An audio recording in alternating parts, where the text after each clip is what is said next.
This episode of the AT Tips Cast is sponsored by TextHelp Systems, provider of award-winning literacy solutions including Read and Write Gold and Fluency Tutor.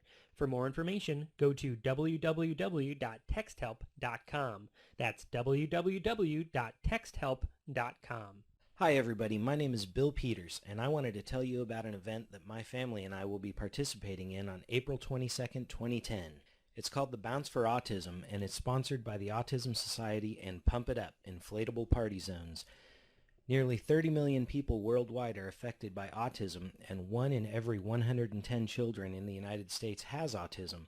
Pump It Up has partnered with the Autism Society to help spread awareness and raise funds for autism research and family support. My family and I are looking forward to bouncing, sliding, climbing, and jumping while we raise money to support the Autism Society. 100% of the proceeds go to the Autism Society of America. Although we're going to be participating in Northern Virginia, the event is happening all over the country in over 140 Pump It Up locations. You can find out more information and find a location near you from www.pumpitupparty.com or www.autism-society.org. And don't forget, as you're driving to one of the locations on April 22nd, you and the whole family can listen to the AT Tips Cast. Welcome to the AT Tips Cast, exploring and investigating the implementation of assistive technology in public schools. I'm your host, Chris Bouguet. This is episode number 53, recorded on April 3rd, 2010. So far, there haven't been many AT tips that are strategies specifically for students with visual impairments. I felt it was high time that I rectify that. If you aren't currently working with any students who have a visual impairment, don't hit the delete button yet. I think you'll find that AT tip number 86, the high contrast feature of Windows, has implications for more students than just those with visual impairments.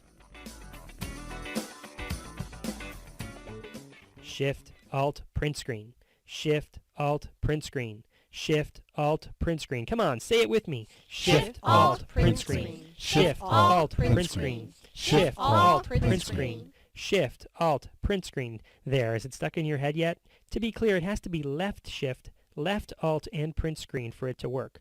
Holding down the right Shift or the right Alt key on your keyboard won't do anything. It's gotta be the left keys. What can I say? The person at Microsoft who programmed the high contrast feature must have been a Democrat. When a user hits left Shift, left Alt, and print screen in Windows XP and Windows 7, the high contrast window appears. I'm going to describe Windows XP, but you should know that this works in other operating systems as well. When in Windows XP, the specific window that appears will read, "Pressing the left Shift, left Alt, and print screen keys turns on high contrast. High contrast improves readability for people with visual impairments by applying a special system color scheme and font size. To keep high contrast on, click OK. To cancel high contrast, click Cancel. To deactivate the key combination for high contrast, click Settings." When a user selects OK, the screen instantly changes. If you're at a computer right now, try it just to see what happens. Don't worry, because if you hit the same key combination again, it changes it right back. So go ahead and try it. When you do try it, you hear a sound like this. If you just tried it, what you just witnessed was the screen inverting colors. So the white turned black and the black turned white. You also saw some of the text and icons become enlarged. Pretty wild, right? Okay, granted, this might be another one of those strategies better suited for video, so you can see what's happening. But I have tutorials and screenshots posted over at attipscast.wordpress.com. To change it back, just hit Shift Alt print screen again. When it turns off, you'll hear this sound. When you hit Shift Alt print screen and then select OK for the first time, the default high contrast settings are displayed. But what if these settings don't work for you or the student you're working with? The black background with white text, larger text, and larger icons can all be adjusted to meet the needs of the user by selecting Settings. When you hit the Settings button, the Accessibility Options window appears, and the Display tab is automatically selected. Alternatively, you can access the accessibility options from the control panel. Within the high contrast box of the Display tab in the Accessibility option window, there's another button that reads Settings. When you select Settings, this time you are presented with the Settings for High Contrast window. Here, you can turn off the keyboard shortcut and you can select from 36 different schemes.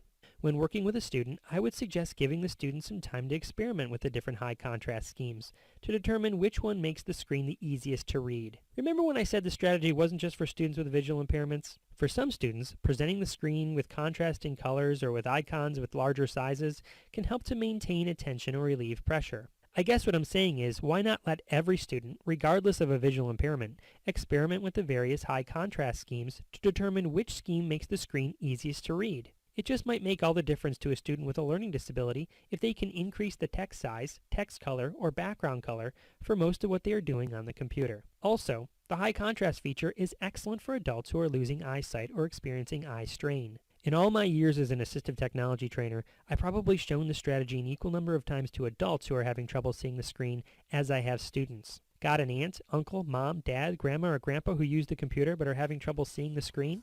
Go tell them about the high contrast feature too.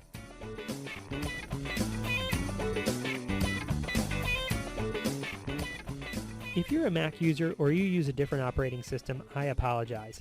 I did some searching to see if I could find an equivalent high contrast feature on a Mac, but the information I found wasn't verifiable. So rather than give you bad information, I decided to give you an opportunity to share your knowledge. Send me an email with how this works on a Mac or any other operating system at attipscast@gmail.com. Or you can leave a comment on the blog over at attipscast.wordpress.com, or you can leave a comment on the Facebook fan page. And did I mention that the book is out? That's right. You can order yourself your very own copy of The Practical and Fun Guide to Assistive Technology in Public Schools.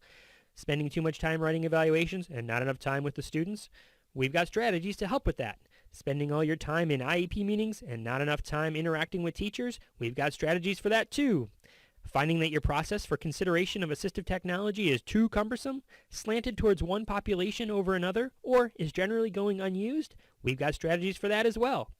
Remember, you can order your copy over at ISTE.org/ChewAT. That's ISTE.org/ChewAT. Once you get a copy, consider sending us a picture of you holding the book. We'd love to see your smiling face with it. You can send all your pictures to attipscast@gmail.com. So until next time, may all your interventions be inclusive, may all your strategies be supportive, and may all your computer screens be easy to see. Shift, Alt, Print Screen. Shift, Alt, Print Screen. Shift, Alt, Print Screen. Shift, Alt, Print Screen.